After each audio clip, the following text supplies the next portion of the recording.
Femmes dans la cité. Femmes dans la cité. Cat en débit.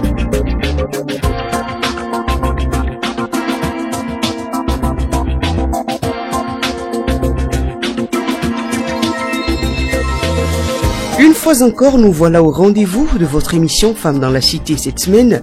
On reçoit pour vous Madame Carole da Silva. Madame Carole da Silva est titulaire d'un DESS en ingénierie de développement urbain et de l'intégration en Europe et d'un diplôme universitaire en humanitaire et développement. Pas besoin d'en dire plus, elle est déjà avec nous dans ce studio. Gardez donc votre position. Madame Carole da Silva, bonjour. Bonjour. Quand on préparait cette émission, vous m'avez soufflé que votre rêve, c'était de devenir comédienne. Mais aujourd'hui, vous êtes dans un domaine qui n'a rien à voir avec le métier d'acteur. Qu'est-ce qui vous a empêché d'assouvir cette passion pour le cinéma ? En effet, un de mes rêves, c'était de devenir comédienne parce que j'étais plutôt douée pour faire du théâtre à l'époque. On avait décelé une forme de talent quand je suis allée en France pour poursuivre mes études. Pour le spectacle de fin d'année, j'ai demandé à avoir le premier rôle de princesse. Et à l'époque, on m'avait dit qu'aucune princesse ne pouvait être noire dans cette pièce de théâtre. Et ça a été le début, en tout cas, de mon envie de me battre. C'était une rage, une colère, une forme d'injustice que j'estimais qui n'était pas du tout justifiée parce que j'étais persuadée que je pouvais être une très belle princesse et en plus que je pouvais très bien jouer ce rôle-là. Donc je trouvais qu'ils s'étaient complètement trompés et j'estimais que j'avais pas à mettre mon talent à la disposition de gens qui les reconnaissaient pas. Aussi petite que j'étais d'ailleurs. Et qu'est-ce qui vous plaisait si tant dans ce métier, le cinéma ? Oh, je crois que c'est la capacité à faire rêver les gens, c'est la capacité à se mettre dans la peau de plusieurs personnages, c'est la capacité à faire rire, à changer les choses, à leur donner d'autres regards, à rendre les choses laides plutôt jolies, à rendre les choses belles plutôt laides. En tout cas, à ne pas être constamment figé dans un rôle. Je suis un peu une rebelle dans l'âme. Et dans votre enfance ou dans votre vie d'adolescente, vous aviez eu à tâter du théâtre ? Oui, j'en ai fait pendant 6 ans. J'ai commencé même quand j'étais toute petite à Porte-Nouveau. Quand j'avais 5, 6, 7 ans, j'étais assez douée d'ailleurs. Donc j'en ai fait jusqu'à ce que j'ai 14, 15 ans. C'était dans quelles circonstances ? C'était beaucoup avec l'école, avec la troupe de théâtre de l'école, donc où c'était en fait en activité extrascolaire. En effet, on vous apprenait justement la gestuelle, qu'est-ce que c'était le rôle de comédien. Vous apprenez comment articuler, comment formuler, comment retenir les tests, ainsi de suite. Donc après, vous aviez un spectacle en fin d'année. Enfin, c'était le moment où vous valorisez tout ce que vous avez capitalisé au cours de l'année.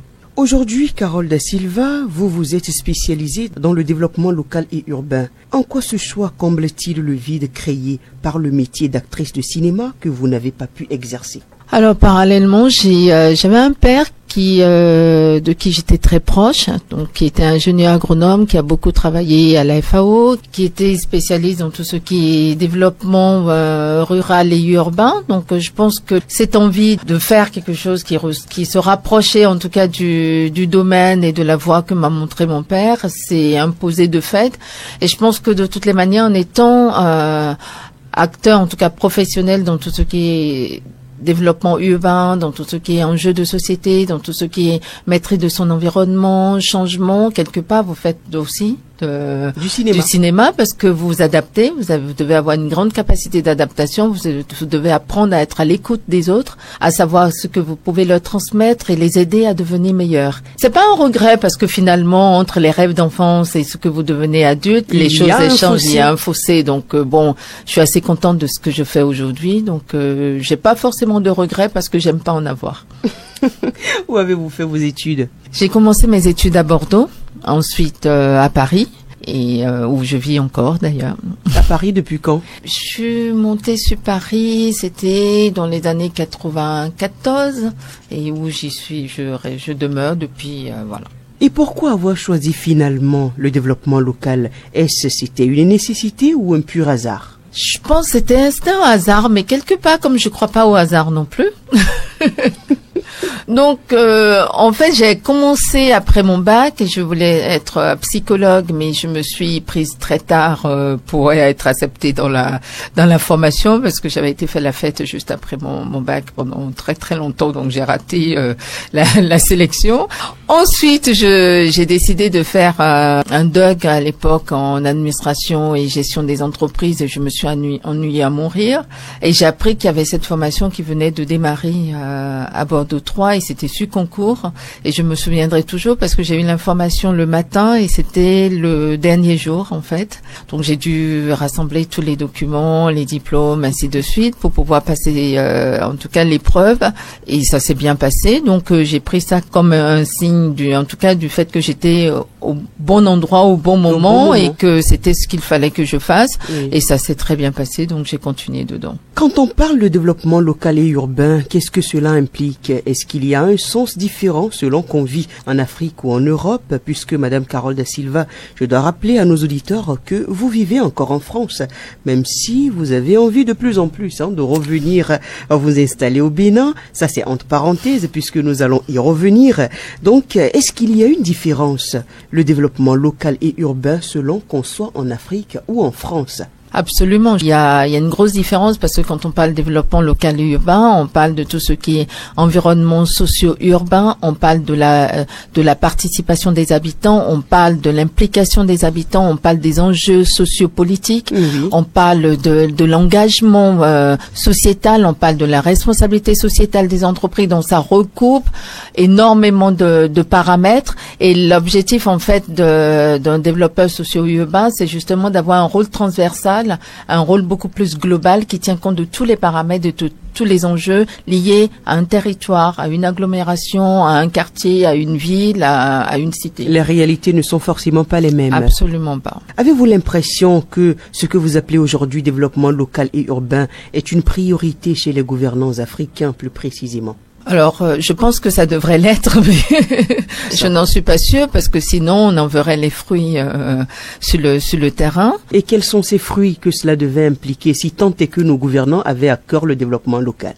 Oh, je pense que ça se ferait au niveau de tout ce qui est urbanisme, au niveau de nos routes, au niveau de l'implication des habitants, au niveau de la salubrité, au niveau de la qualité de vie des habitants, au niveau de l'emploi des jeunes, au niveau de la vie sociale, au niveau des activités extrascolaires ou périscolaires qu'on propose à nos enfants, au niveau des différents modes de garde. Enfin voilà, c'est vraiment aider l'habitant et mettre l'habitant au cœur des préoccupations politiques pour rendre la vie ou le développement urbain beaucoup plus agréable. La femme a-t-elle plus un rôle à jouer dans ce secteur aujourd'hui, le développement urbain, puisque vous faites de la question du genre un de vos chevaux de bataille? Je pense que la femme, non seulement elle a un rôle à jouer, mais qu'elle le joue déjà avec le peu de moyens qu'elle a, et que si elle en avait beaucoup plus, elle contribuera à ce que les choses puissent aller beaucoup plus vite. L'avantage, de mon point de vue en tout cas, quand on est une femme active, c'est qu'on est obligé d'être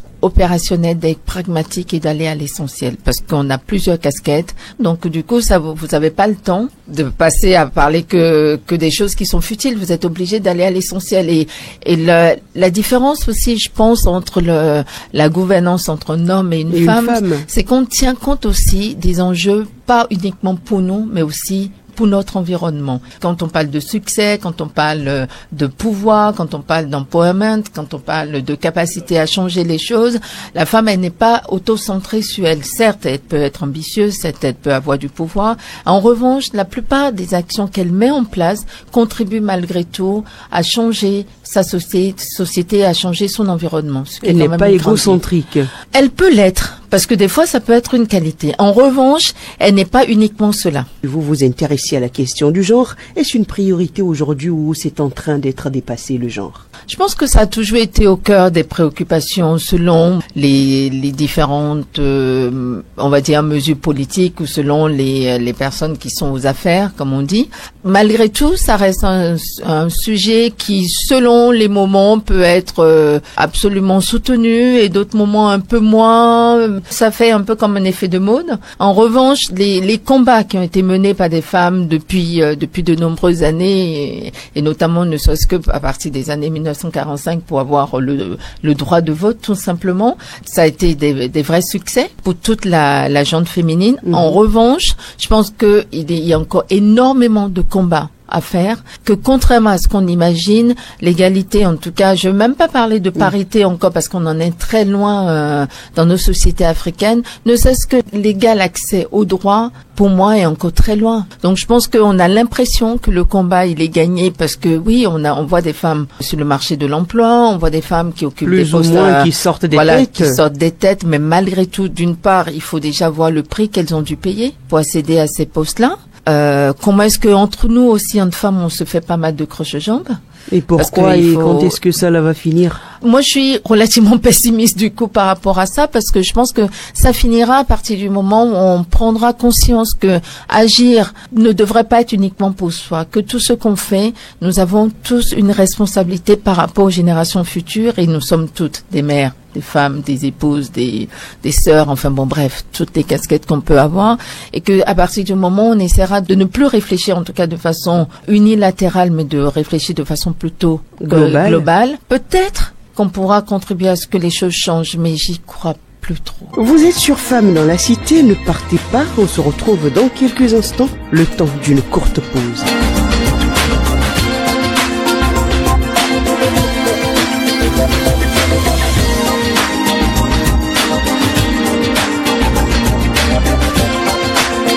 Femmes dans la Cité, Route 4, en débit.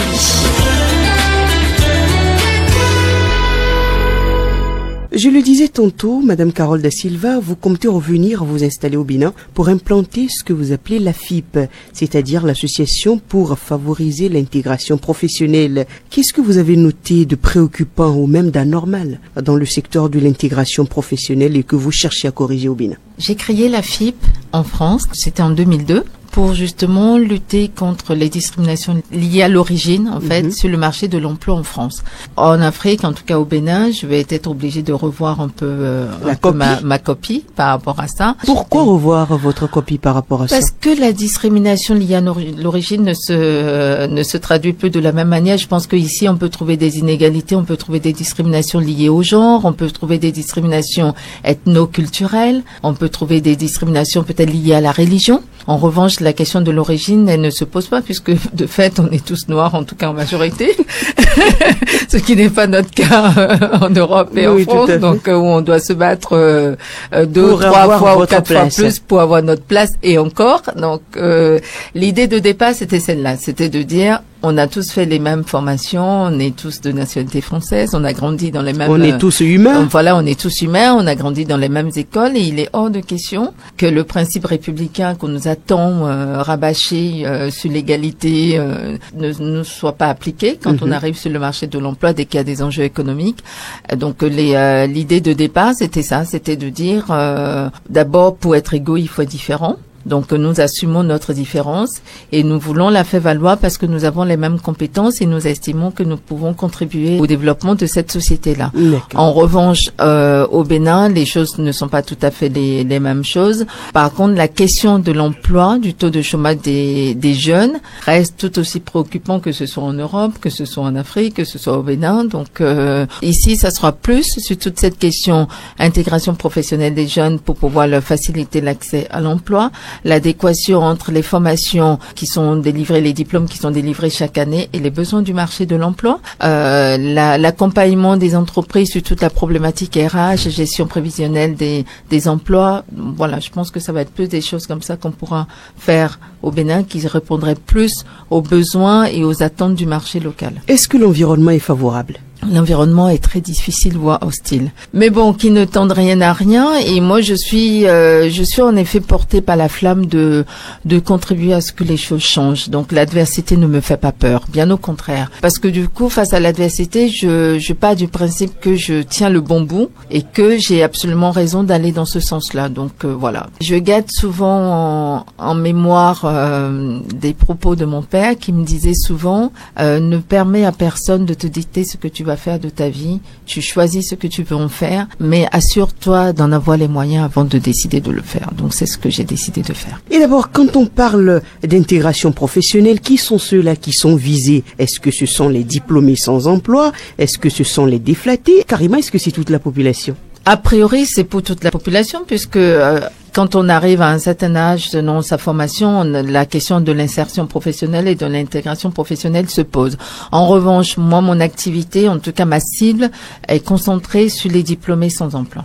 Est-il possible aujourd'hui, Madame Carole da Silva, de régler les problèmes d'emploi dans un pays comme le Bénin, où il est très difficile d'avoir une idée claire, exacte, du nombre de chômeurs, à croire qu'il n'y en a même pas? En effet, il est très difficile d'avoir des statistiques. Des statistiques.